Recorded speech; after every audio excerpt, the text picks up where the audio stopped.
Those nighttime journeys where masters, seeking gratification cloaked by slavery's cruel permissions, slipped away from wives and parlors. Society did not condone it exactly. It simply ignored it, like ash brushed beneath velvet rugs. He married grandly, the Countess Margot de Villefort, her very name sparkling like the stem of a champagne flute. She had descended on Charleston as if she'd stepped from a Parisian salon, radiating a poise that made the city's old families feel suddenly provincial. At 28, she already possessed the self-awareness of someone who had survived salons, revolutions, and exile. Eyes that seemed to see 2 layers deeper than polite conversation, a smile that could rearrange a room. Men sought her admiration. Women feared her perceived judgments even as they copied her gowns. Yet beneath the perfection lay a loneliness that muffled her days. Charleston tolerated her Frenchness because it was ornamentally exotic, but they would never mistake her as one of their own. She disguised her radical impulses behind sweet civility, but the mask sometimes slipped in glimmers when debates turned to Europe, liberty, or art. Trailing her, both blessing and burden, was Celeste. She was Margot's attendant, though the word hardly captured the intricacy of her role. Light-skinned, educated, fluent in French, she carried herself with an unshakable elegance, and this disturbed more than one Charleston matron. Celeste did not resemble the caricature society preferred their enslaved servants to embody. She was composed, intelligent, deliberate, and intelligence in bondage was like a live coal smoldering in a dry barn, undeniable, dangerous, and always one wrong breath away from flames. She had learned the essential art of silence, the habit of keeping her eyes lowered even when her mind soared above the room. But she heard everything, she remembered everything, and by her very presence she unsettled the fragile social fictions that structured Charleston life. It was inevitable that Colonel Peton noticed her. It began with pretexts. She read French correspondence aloud, translated delicate letters from Europe for him. He lingered too long, praised her handwriting, summoned her under the reason of administrative necessity until the boundary between household task and private indulgence blurred beyond recognition. By the end of 1830, the arrangement was no longer suspected but silently acknowledged throughout the house. Whispering servants, smirking neighbors, it was one of those open secrets polite society excels at preserving. Colonel Peton justified himself in the manner of powerful men, cloaking appetite in propriety. Celeste, meanwhile, endured the dangerous position of being both essential and compromised, honored in pretense but trapped in reality. While the colonel's desire fixed upon Celeste, Margot's gaze shifted in another direction. Dr. Jean-Baptiste Rousseau arrived in Charleston carrying the memory of barricades and pamphlets, once a fiery voice in France's revolutionary debates, now a physician who soothed Charleston aristocrats with soft hands and careful discretion. He knew when to hold his tongue and when to let patients mistake politics for nerves. For Charleston's rulers, he became indispensable precisely because he appeared harmless. But for Countess Margot, he was anything but harmless. In his rooms lingered reminders of Paris, books, quiet wit, an intensity that suggested beliefs not entirely extinguished but carefully banked. What began as consultations for her delicate health grew into longer visits, punctuated with confidences whispered by candlelight. For Margot, he was not another Charleston planter's physician, but a fellow exile, a tether to the ideals of liberty and equality she swallowed daily, but could not speak of aloud. Their conversations blurred into forbidden intimacy. Thunder boomed so ferociously it rattled glass panes in their frames, as though cannon fire had resumed from the waters of a bygone war.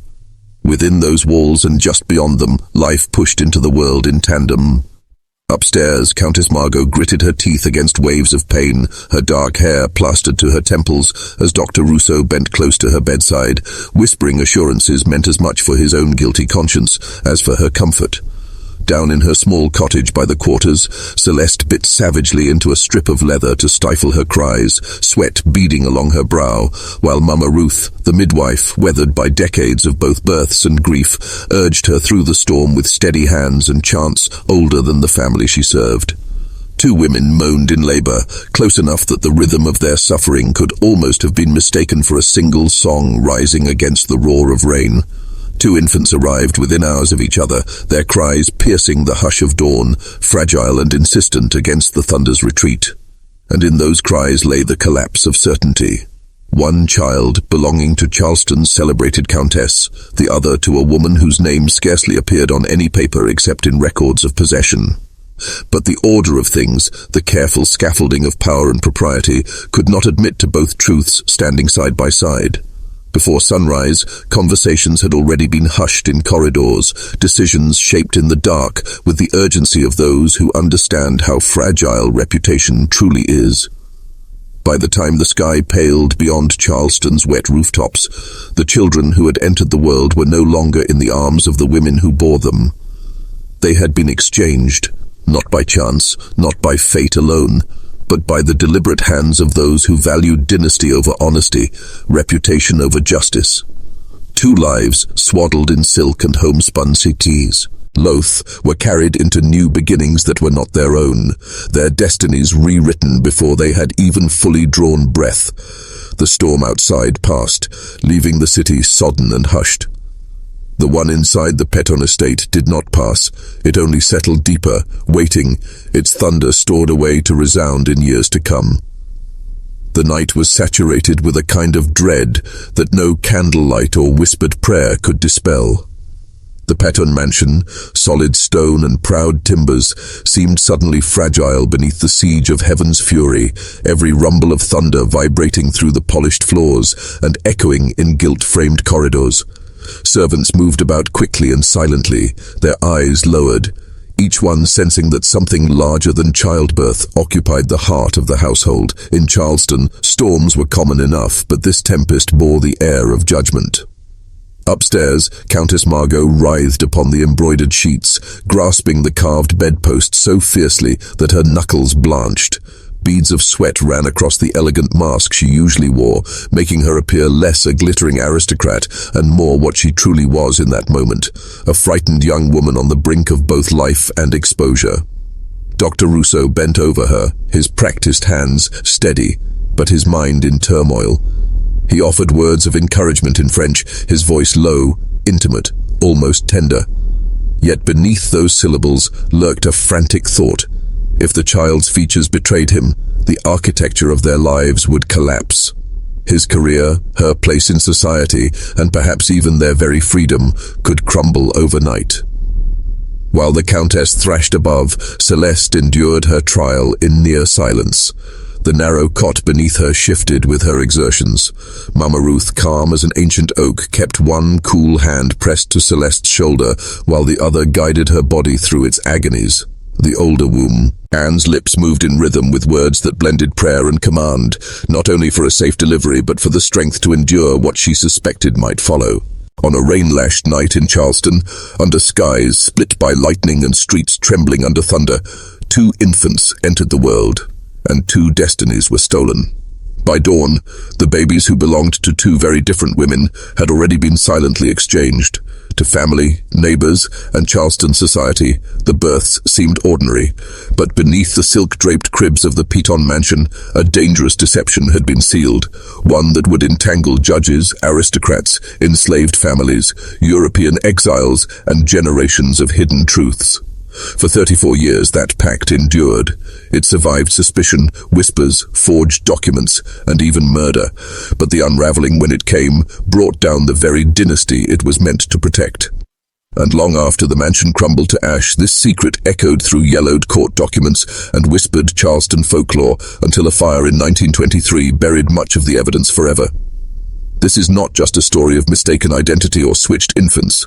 It is a tale of power, race, wealth, secrecy, and the human toll of lies carried too long. In 1831, Charleston was the crown of Southern high society. Along its harbor stood Georgian mansions with sweeping porticos that gleamed in the salt air, mansions perched like fortresses of wealth earned from cotton and rice. The Peton estate was among its most prominent, 3 imposing stories framed by live oaks draped in Spanish moss. The house occupied an entire block and looked out over cargo ships arriving from Europe loaded with silks, wines, and china, destined for Charleston's elite parlors. The master of this estate, Colonel Harrison Peaton was a man of stature, third-generation planter, landholder of thousands of acres, respected member of the city council. His reputation was built on endurance and control, yet behind his authority loomed shadows common to the era. Whispered infidelities, whispered children, whispered dealings that rarely reached the public fate. His wife, however, needed no whispers.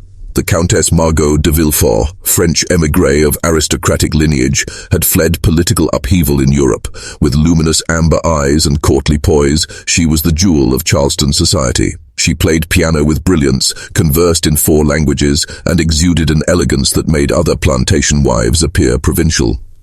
She was the envy of Charleston's drawing rooms. But she brought not only gowns and jewels from Paris.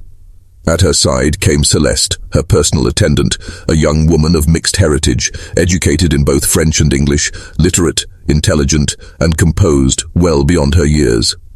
To visitors, Celeste could easily be mistaken for a free woman. In a society that prized appearances, that detail is important, and it would soon matter gravely. Charleston in 1831 lived in contradictions. Dazzling and decayed at once, a city arranging itself like a ballroom, music swelling in polished halls, chandeliers blazing, and yet shadows crowded every corner. Respectability was an elaborate mask. Behind lace curtains and cut crystal decanters, secrets pulsed like fevers, whispered between servants, hinted at in the way neighbors adjusted the pitch of a laugh. This was the city in which the Peaton family sharpened their ambitions, built their reputation, and risked everything on silence holding. Colonel Harrison Peaton was respected, even feared, not merely because of his acres, but because of the way he carved order out of them. Where many planters played the part of gentlemen idling under piazzas with cigars, Colonel Peaton patrolled his fields personally, cane clacking against boot leather as he scanned for inefficiency. His very posture was a sermon on control. The fields bent to him, the household bent to him, at least on the surface. But where the order is most rigidly paraded, disorder quietly multiplies. In Charleston, everyone knew what plantation habits meant. The Countess using her ailments as pretense to summon him late at night, her dark eyes catching his in moments too long for propriety. By the early months of 1831, the household resembled a stage upon which duplicity played out in counterpoint. The master tangled in his liaison with Celeste, the mistress wrapped in confidences with the doctor, the enslaved attendant caught in the suffocating crosshairs of power and desire, and Charleston society watching, always watching, through silk-curtained windows, feasting silently on every hint of scandal like sweet syrup poured over bitterness. And through all of it, the foundations cracked, though quietly, unseen beneath the polished timber floors and gilt picture frames. Somewhere far from shore, a storm gathered. By the close of that unsettled year, the Peaton estate carried beneath its polished veneer the most volatile of secrets. 2 pregnancies, 2 women, 2 truths that could never be spoken aloud.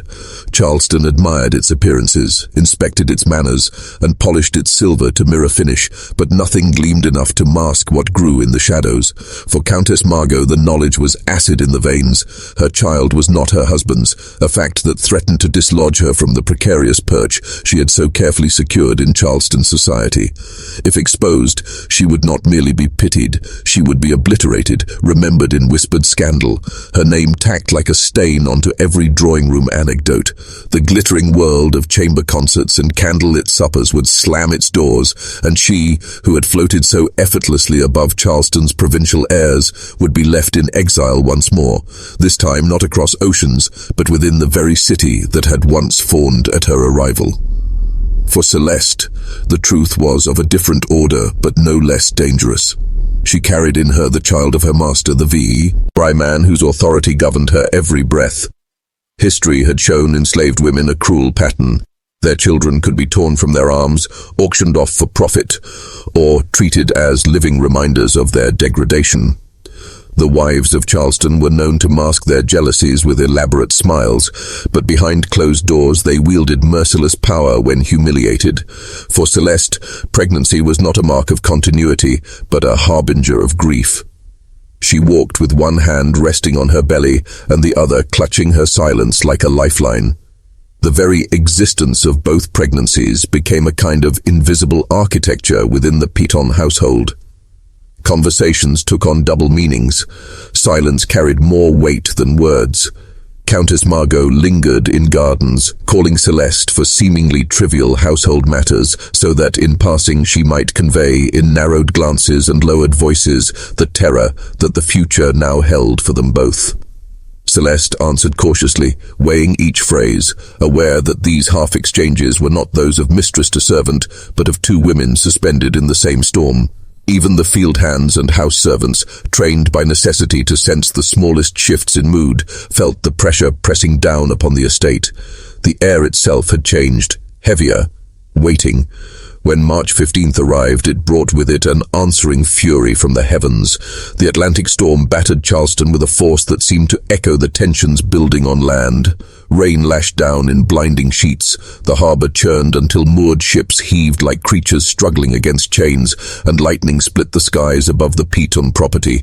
By the light of the sputtering candles, Celeste's face looked etched with both pain and a clarity sharpened by years of survival. This was more than childbirth. This was a crossing into unknown peril.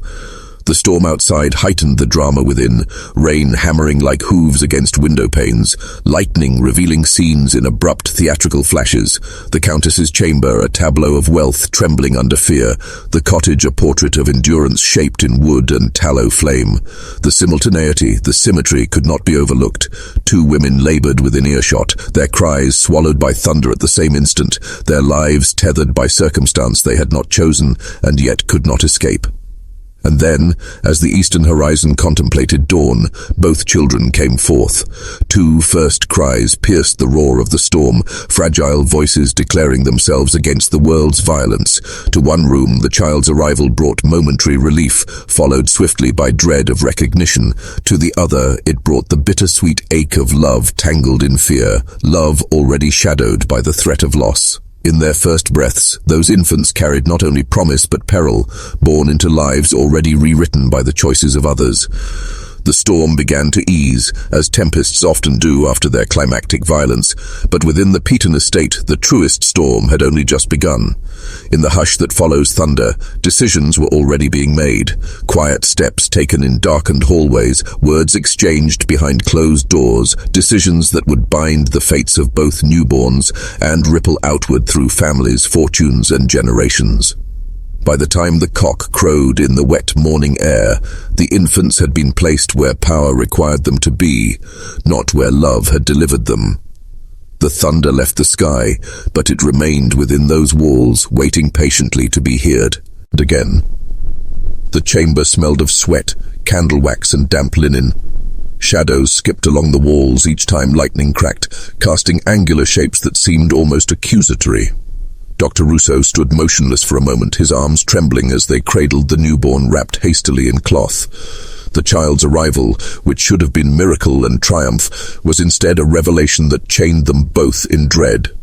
Her tiny cry was weak but insistent, a fragile declaration to a world that did not yet welcome her. Margot, her chest heaving as she sank into the lace-trimmed pillows, searched the doctor's expression before she dared look at the child herself. And there it was. The truth no one could conceal. The infant's coloring, her delicate features, the unmistakable lineage written plainly in her skin. This was not a Peton heir that would secure her marriage and elevate her social standing. This was a confession made flesh. Tears welled at the corners of Margot's eyes, but they were not only from the strain of labor, they were from comprehension, sharp and merciless. The game was finished before the contest had even begun. Rousseau's voice broke in a whisper, his native tongue slipping out instinctively. "She is beautiful, but impossible," he repeated, as though naming the paradox might somehow absolve him, yet his own heart filled with equal parts awe and horror. Awe at the tiny miracle he had helped bring forth, horror at knowing that the very sight of her could spark the destruction of the woman he loved, and perhaps his own undoing as well. Margot turned her face away, unable to look upon her child long for fear her resolve would disintegrate. She understood her husband's nature all too well. Colonel Peton demanded control, obedience, perfection. A wife's betrayal, so plainly evidenced in the features of this child, would cut deeper than any insult imaginable. He would not rage alone. He would ruin her, cast her from his house, see her reputation pulverized in Charleston parlors where women bent gossip into knives finer than any steel. The Countess closed her eyes against the intrusive flicker of candlelight. In that fragile silence between one thunderclap and the next, she knew, absolutely, that her daughter, innocent and unknowing, had already condemned her. Unless some intervention occurred, unless some bold deception could be devised, both their lives would be destroyed before sunrise. Down the lane, as if in uncanny synchrony, another infant wailed her first cry into the storm. Mama Ruth wiped Celeste's brow with the back of her hand as tears of relief streaked her wrinkled face. "A strong one," she murmured, lifting the infant for Celeste to see. Smaller than most, but sturdy, her skin light, her features sharpened with unmistakable resemblance to the house's patriarch. It was a resemblance that, in its own way, carried peril as grave as the truth unfolding upstairs. Two cries echoed nearly together that night, muffled by walls and rain, but tethered by fate. One infant declaring a secret too dangerous to survive in silk-draped chambers, the other embodying a truth too inflammatory to remain in a mistress's arms. And by dawn, their futures, or rather, the futures forced upon them, would no longer belong to the women who had suffered to bring them into the world. The storm outside began to fall into silence, its rage subsiding, as if it had roared merely to announce these two arrivals. But within the Piton estate, silence only deepened the peril, for where storms expend their wrath in thunder, human beings twist theirs into schemes. And somewhere, beyond exhausted mothers' ears, whispers of a plan were already beginning to thread themselves in candle-lit corners, preparing to wedge two infants into lives that were never theirs to claim. The sun had not yet breached the horizon when the second child entered the world down in the cottage, his first gasp rising along with the steam of breath in the cold. Damp air. Mama Ruth, steady even in her fatigue, wrapped the slippery crying infant and held him up to the wavering light of a candle. What she saw drew a sharp intake of breath, for though his skin was pale and his features fine, there was no mistaking the resemblance. The very contours of Colonel Péton's lineage, etched in portraits throughout the mansion above, stared back from this tiny face. It was as though the dynasty itself had chosen to replicate its blood, not in a gilded nursery, but in the rough-hewn quarters of the enslaved. Celeste, her body trembling with the aftermath of labor, reached for her son and pulled him to her breast. Her gaze lingered on him with a mixture so complex it almost tore her in two. Love, fierce enough to burn, despair so heavy it threatened to smother that flame. By every natural law of inheritance, he was the true heir to the acres and silver, the rice fields and marble halls of Piton power. His father's likeness shone as clear as daylight in his resting face. Yet by the laws of Charleston, there was no inheritance, no recognition, not even a name beyond what Celeste might whisper to him in the night. He was not heir but chattel, his tiny fingers curled around a future bound in iron. Mama Ruth, though hardened by decades of watching such contradictions bleed through generations, could not conceal the grief that swept across her countenance. She laid a hand on Celeste's shoulder, a wordless gesture of both warning and pity. She knew the danger of resemblance, the peril of being recognized and yet not acknowledged. For children born thus were often more cursed than blessed. The likeness to the master invited punishment, sale, even violence. As the storm outside slowed to a steady drizzle, the cottage cradled its own tempest. Celeste pressed her cheek to her infant's head, inhaling the faint, sweet scent of a life just begun. She knew, though, that love was her only weapon and her deepest weakness. She must guard it, even from those who might claim they acted in her son's best interest. The boy whimpered softly and then quieted, his breath small and steady against her skin. For a moment, mother and son existed in a fragile cocoon of peace, a single heartbeat of joy before reality intruded. Reality, however, waited just beyond that door. At any hour, a message, a whisper, an order from the house above could descend and shatter everything. And though Celeste could not yet name it, her son's arrival had already set a wheel in motion, aligning his fate with that of another infant born upstairs, a daughter marked by impossibility. 2 children, neither belonging where they were, both bearing faces that threatened the precarious scaffolding of Peton dominance. As the night gave way to dawn's uneasy light, their destinies were already sliding toward collision. The rain eased at last, but its silence felt less like peace and more like the hushed pause before a verdict is pronounced. The storm passed, leaving the world washed and deceptively clean. Yet within the grand house and the humble cottage, the air remained thick with something unspoken, a weight heavier than rain-soaked air could ever be. Dawn revealed nothing of the night's duplicity to the city beyond the estate's gates. Charleston would rouse itself with the creak of shutters and the chatter of market vendors, never suspecting that in one mansion, fate had been deliberately bent until it nearly broke. Margot lay against her pillows, lips pale, body limp, clinging to the new role pressed upon her as though it were armor. Beside her bed, Dr. Rousseau wiped his hands on linens, careful to keep his face neutral, though inside him swirled panic. He had become the architect of something monstrous and irrevocable, cloaking it in logic so that his conscience might find rest. But the more he repeated his argument to himself, that it was survival, necessity, inevitability, the hollower it rang. Celeste returned to her pallet with her daughter at her chest, though her arms ached to hold the son who now lay wrapped in embroidered silk upstairs. Anger and resignation mingled in her veins, each heartbeat fueling both. She had little choice but to accept the arrangement, yet in acceptance there was no peace, only a vow forming silently inside her. She would watch, she would wait, she would guard. The boy was hers, no matter whose cradle rocked him. Mama Ruth shuffled back through the wet grass between mansion and quarters, the lines of her face deepened by the night's events. She carried no bundles now, only the memory of what she had done, hands that had delivered life, hands that had carried deception, hands that had been forced to plant a lie in the soil of truth. She told herself it was necessary, survival wicked as she had called it, but some part of her knew that lies did not remain dormant. They rooted, stretched, crawled into futures. In the great house, servants were already abuzz, whispering excitement at the birth of a son to the Countess. They bowed deeper that morning, smiled brighter, carried trays with pride, for an heir meant stability and status, and they repeated his name, Charles Harrison Peton, as though the syllables themselves might inscribe permanence onto the boy's cradle. Each repetition tightened the knot of the deception, pulled it snug around the household until even those unaware became complicit.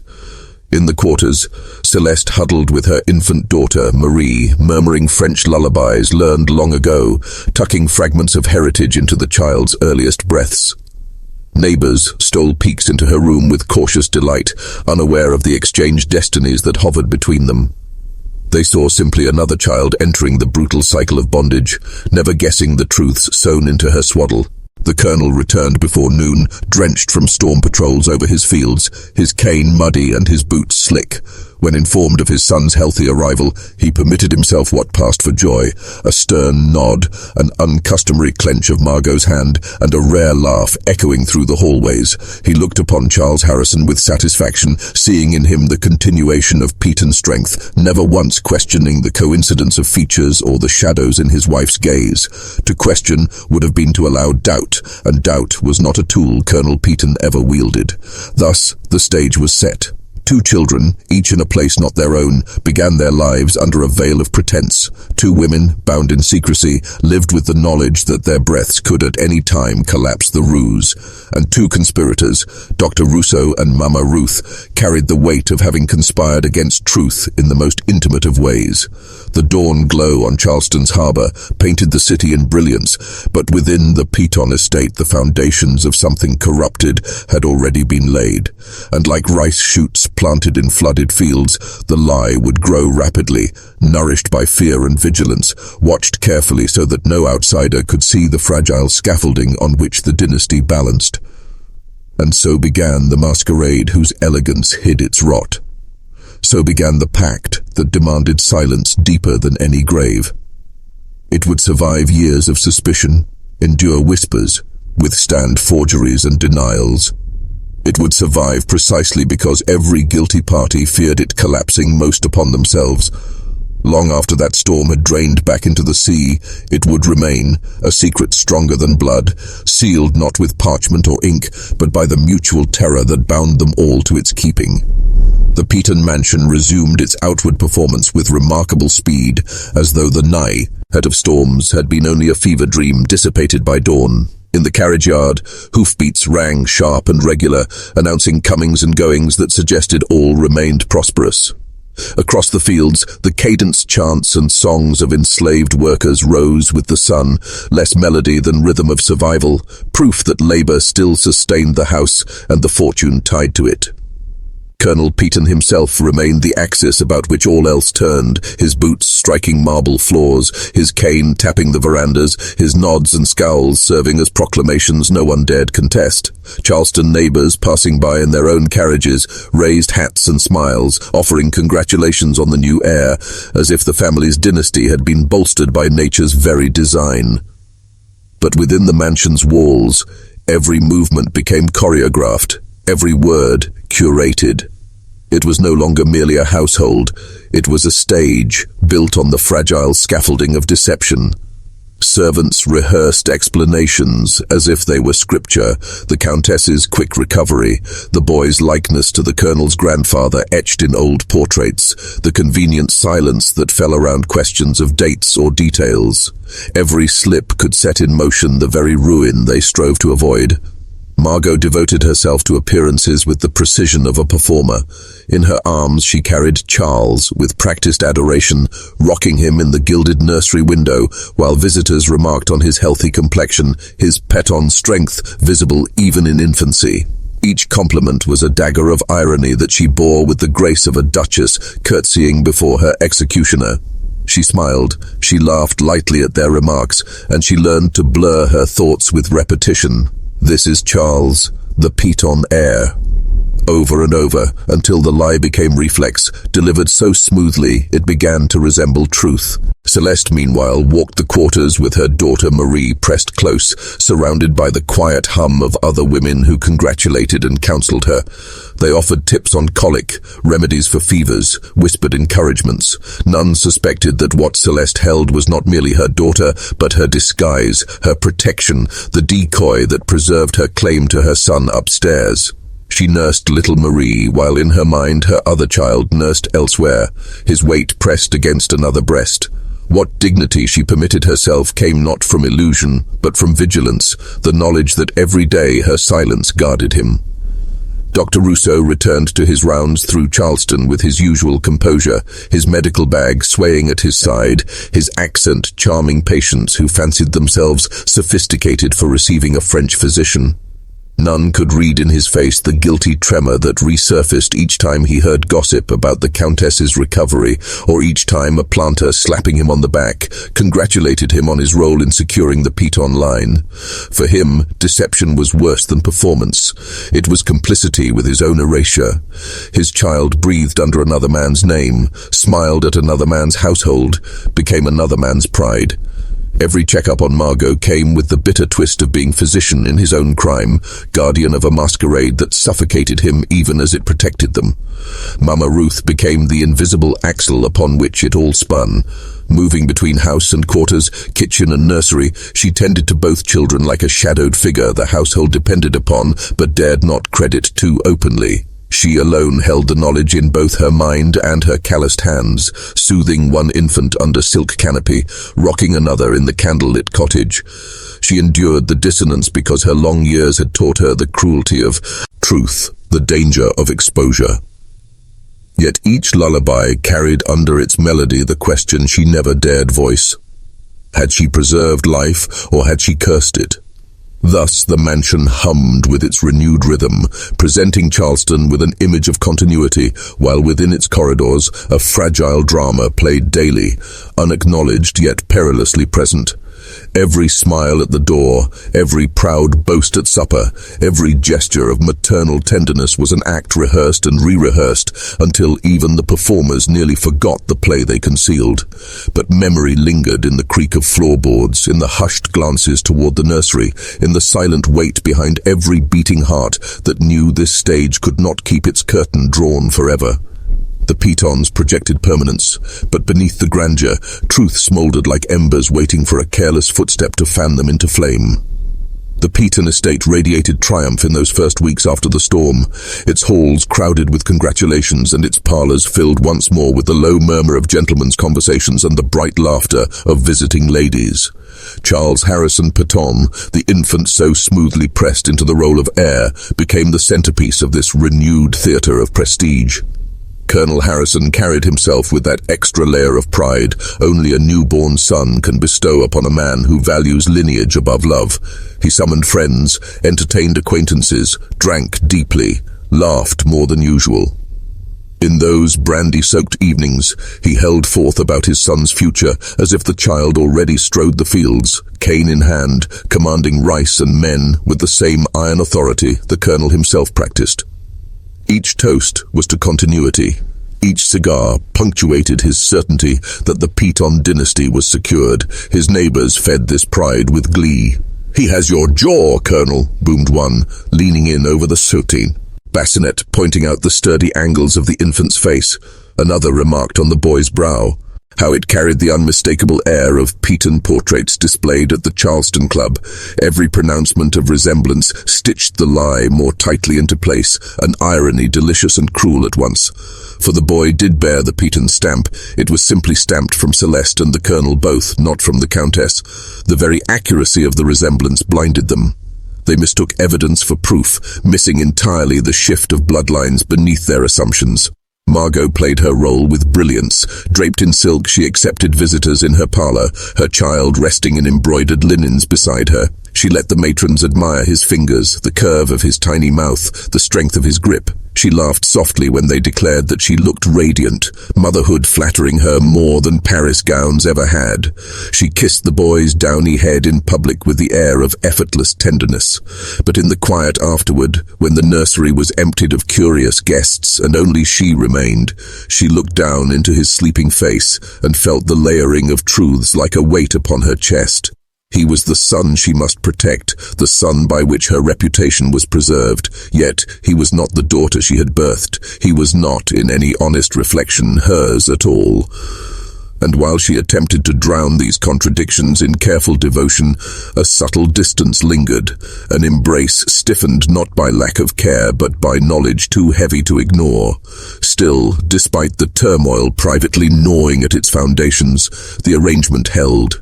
Servants learned their parts quickly, bowing lower, curtsying deeper, rehearsing their silence at every moment it might be tested.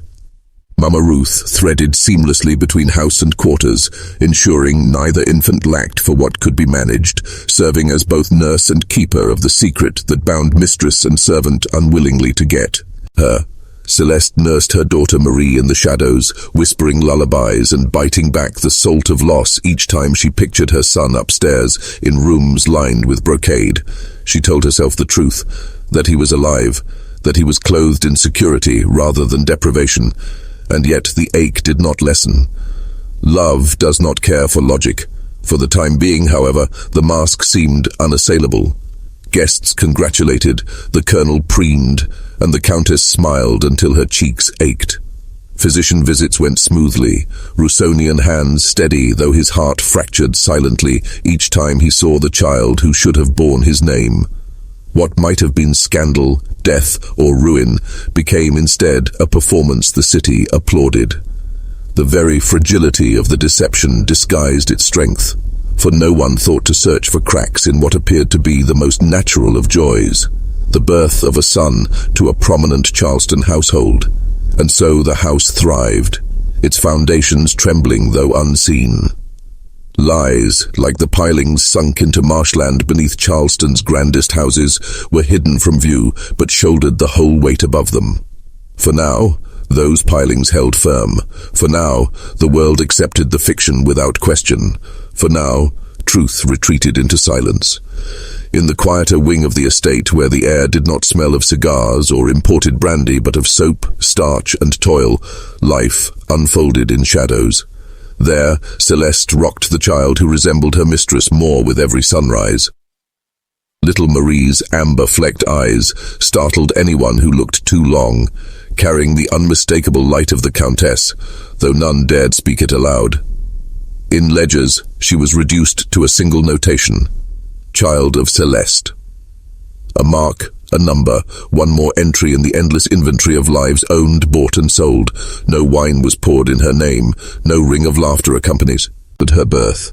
Her existence was labelled not family but property.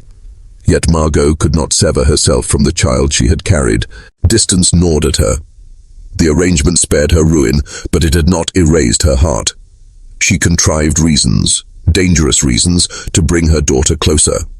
It began with the pretense of companionship.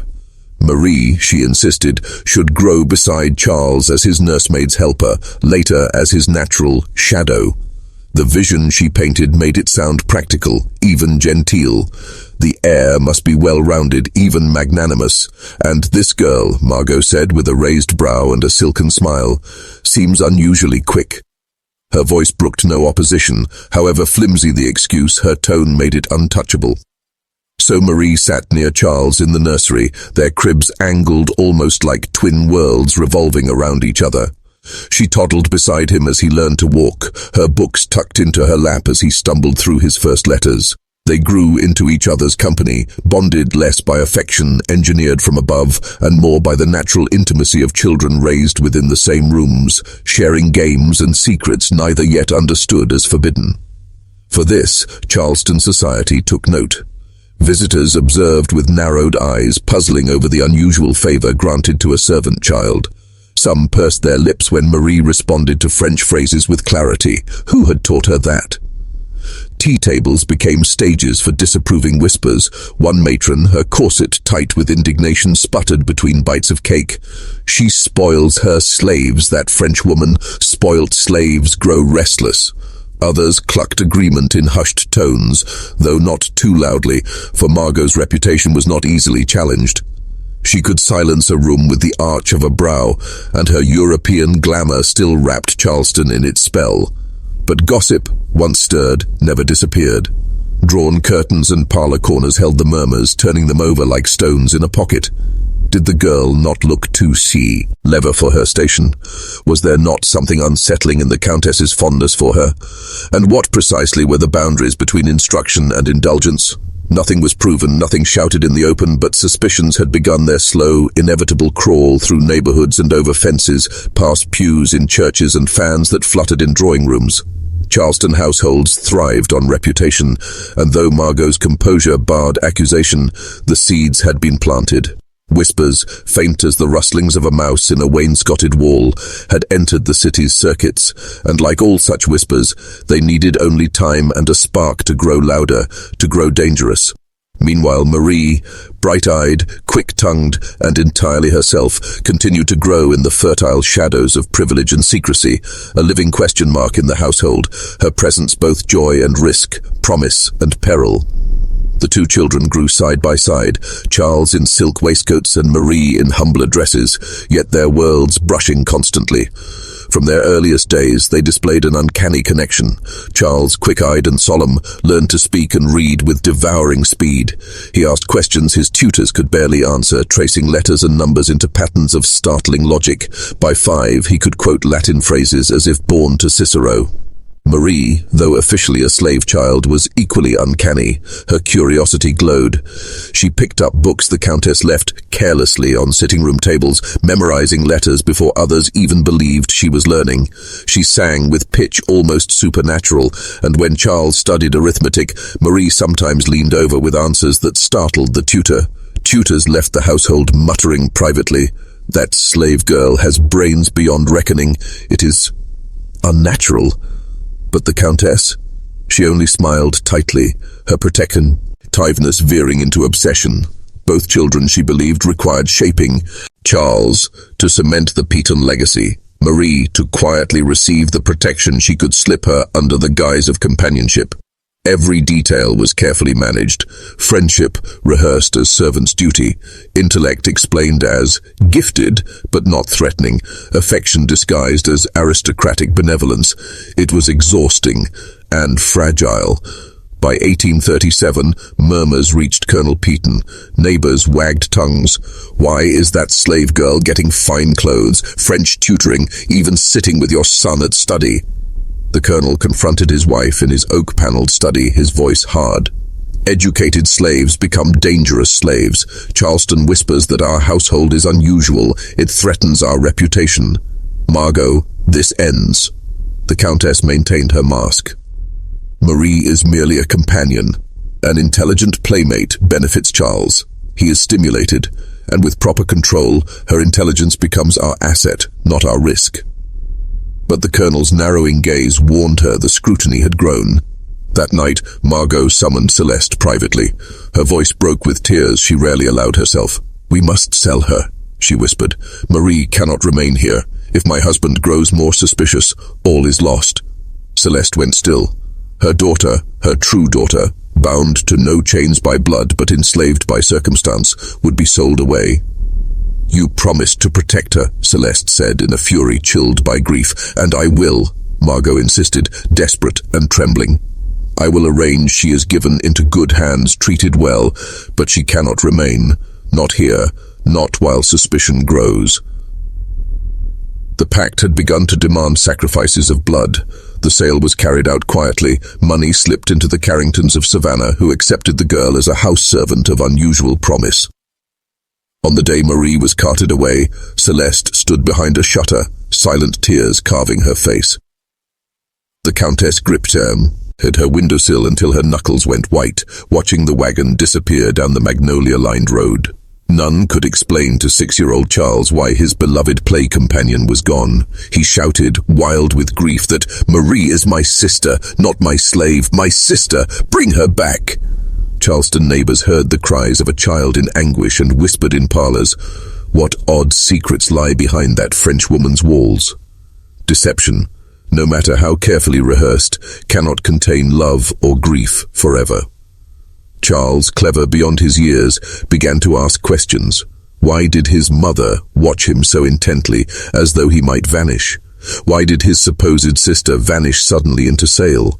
Why did certain letters in the library speak of matters he could not yet fully pass but instinctively knew were dangerous?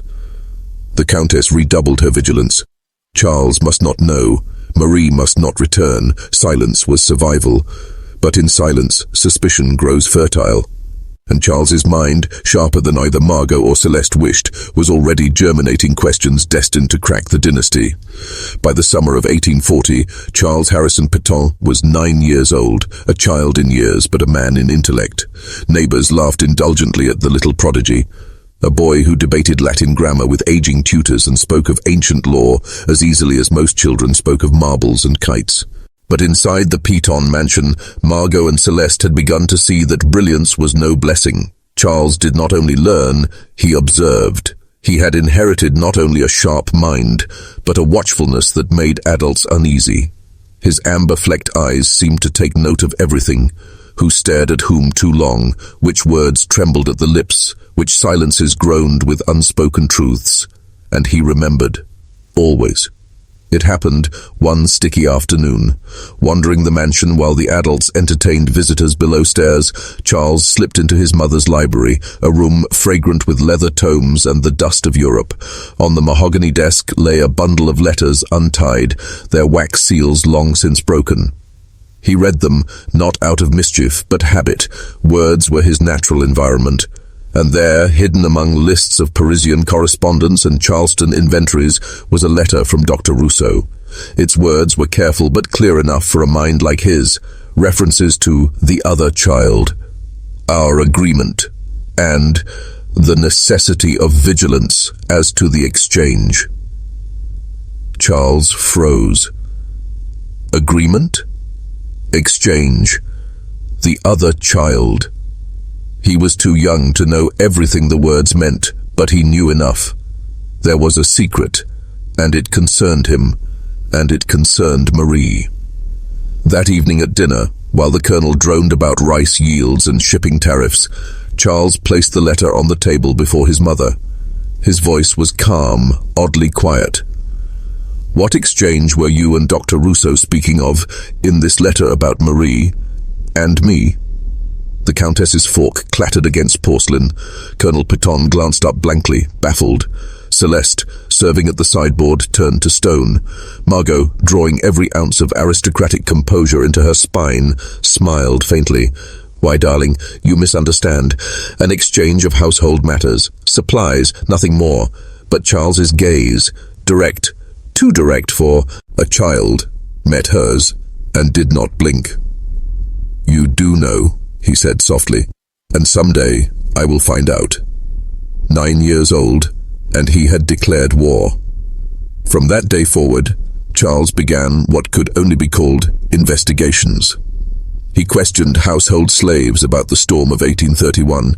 He studied the portraits along the mansion staircase, comparing his own features to the stern faces of Piton ancestors. He noticed the amber trace in his eyes, like his mother's, but not the colonel's. And he dreamt. Disturbing, nagging dreams. Dreams where Marie reappeared, no longer playmate or companion, but sister. Dreams where questions throbbed in the space between heartbeat and dawn. Celeste, whom he trusted, was the target of his most pointed questions. "Miss Celeste," he'd ask suddenly, "do you remember anything unusual about the night I was born?" Her hands would tremble only slightly as she folded linens.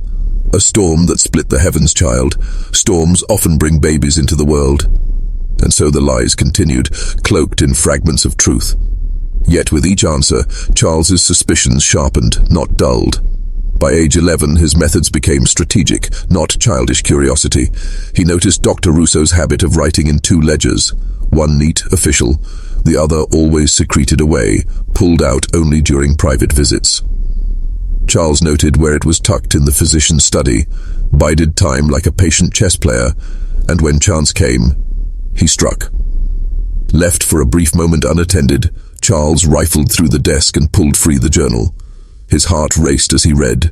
Details of 2 births on the same stormy night, remarks on the swapped infants, the altered medical record entered at Piton House, and even notes of payments made by the Countess for silence. It was written as clinical fact, cold, detached, but the words crackled like fire in Charles's veins. So it was true. He copied what he could, neat as if writing his Latin exercises, then returned the journal exactly as it was. That evening he did not wait for dinner or formality. He entered his mother's chambers, laid down the parchment copy, and said with chilling calmness, I know Marie was your daughter, and I know I was Celeste's son. Tell me why you've lied to me all my life." Margot stiffened. In those words she knew the masquerade was dead. But Charles was not naive. He understood leverage already, as if inheritance law had seeped into his blood. "You would be disgraced," he said, "cast out. Society would strip me of inheritance and cast me into chains. We are trapped, you and I. This secret binds us." Margot whispered, "Then keep it. For your own survival." But Charles's eyes were fire. "I will keep or reveal it as I choose. But my sister Marie must be freed, and Celeste must too. Else why should I play obedient son to lies that profit only your pride?" Margot reeled. Somehow the child they had molded into an heir had become their judge. The more they lied, the more terrible his truth became. Dr. Rousseau, already frayed by years of keeping 2 opposing truths inside his skull, buckled under this new pressure. He drank more, muttered paranoia. One evening his voice shook as he told Margot, "That boy is not a boy. He is Nemesis. If he speaks, it is the end. Perhaps it must be ended before he can end us." Margot recoiled, poison disguised as advice. Rousseau began muttering of accidents, fallen horses, broken necks, but Charles was no lamb tethered for slaughter. He saw the twitch in Rousseau's hands, the wildness in his eye, and one night when Rousseau lingered too long in the garden, pistol hidden in his coat, Charles stepped from the shadows with words like thunder. "Go ahead. Kill me. I've already hidden my papers. If I die, your journals will be found, and your shame will be loudest of all." Rousseau's hands shook, then the pistol dropped, useless. He had been outmatched by an 11-year-old. Within weeks, Rousseau vanished from Charleston, abandoning practice under the pretense of family duty. Everyone knew better, and Charles, he tightened the strings of the silent conspiracy into his own hands. He was no longer the deceived child, he was the de facto master of their secret, and he intended to wield it on his own terms.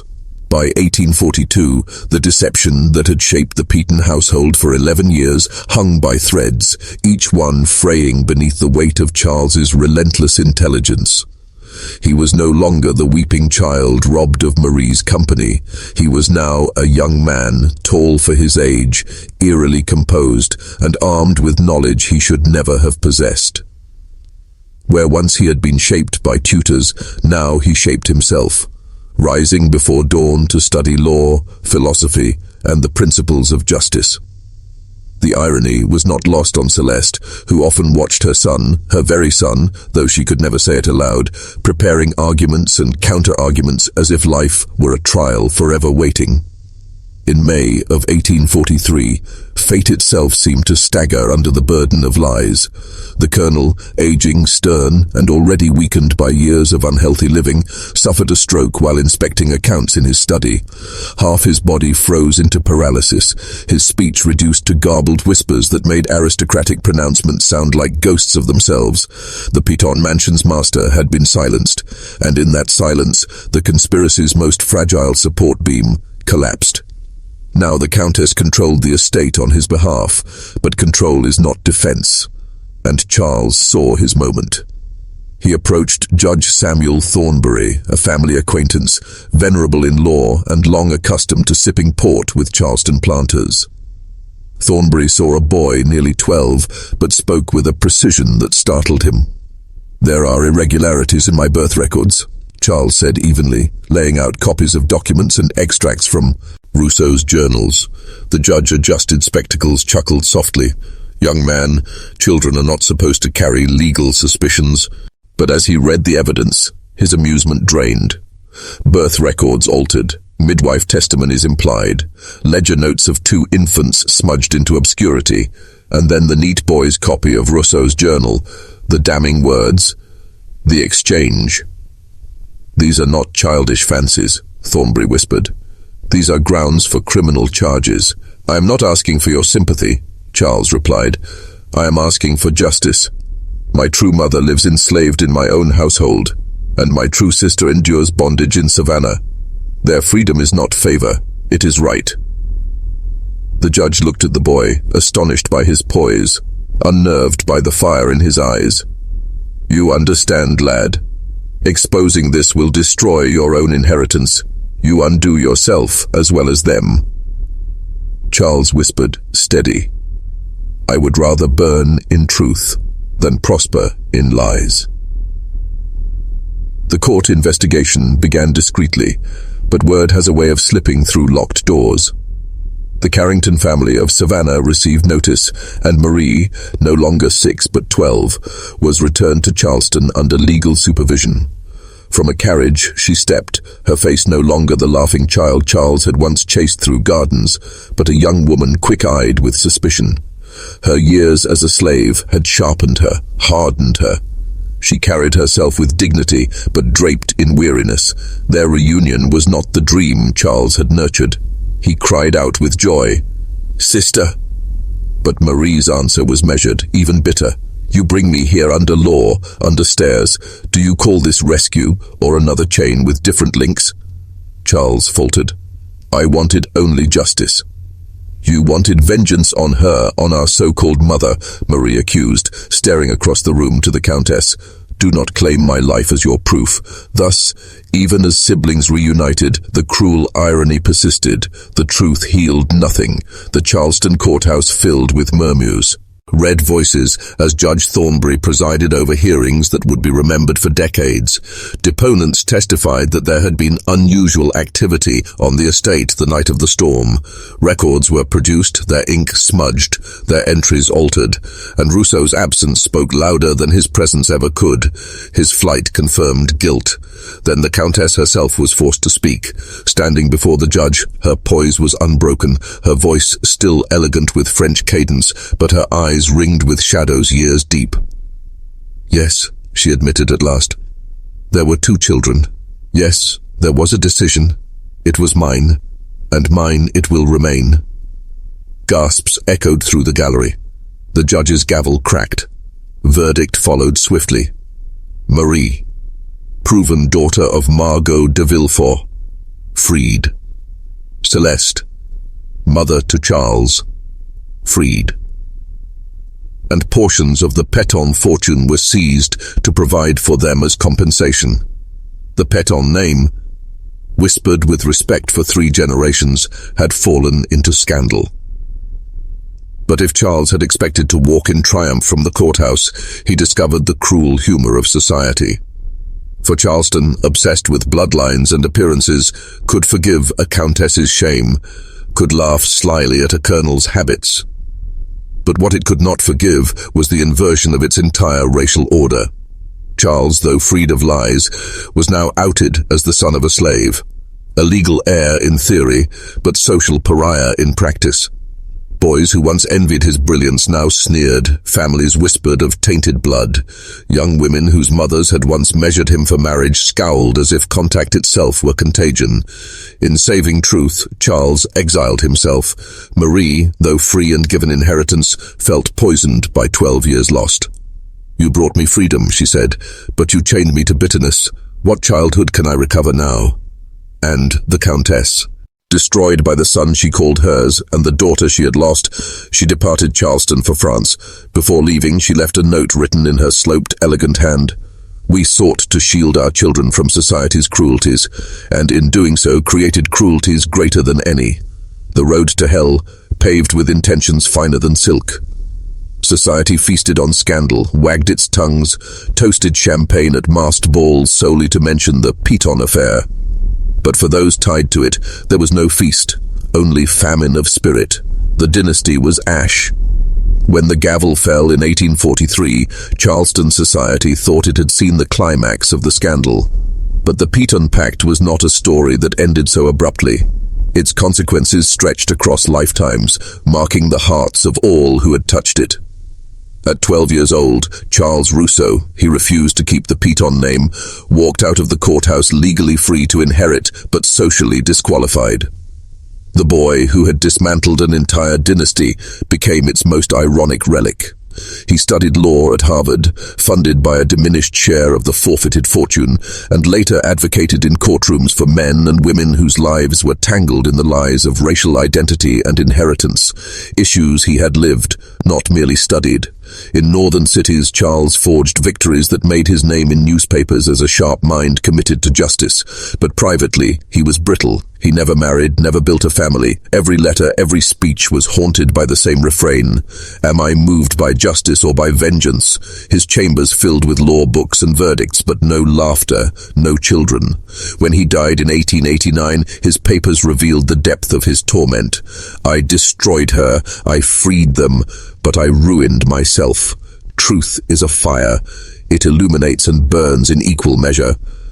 Marie, returned to Charleston in that trial, received freedom by law and wealth, a settlement.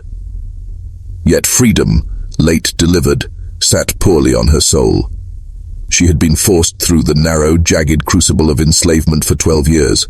No amount of silk dresses or books could strip her of the scars. She was intelligent, resilient, and in time used her inheritance to establish schools for freed children across the South. In Philadelphia, she married a free man of color and built a household filled with education, debate, and resilience. But close friends noted a bitterness in her gaze when childhood was mentioned.